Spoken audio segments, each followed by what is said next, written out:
This task is called voluntary cough. The participant will breathe normally and record a hard cough as if something is stuck in their throat. Then breathe normally again and record this task 3 times in a single recording.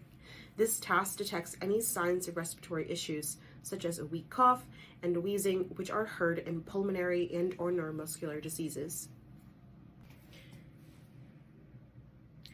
Breathe normally, then when you are ready, push record and cough hard as if something is stuck in your throat. Breathe normally again and complete this task 3 times in a single recording.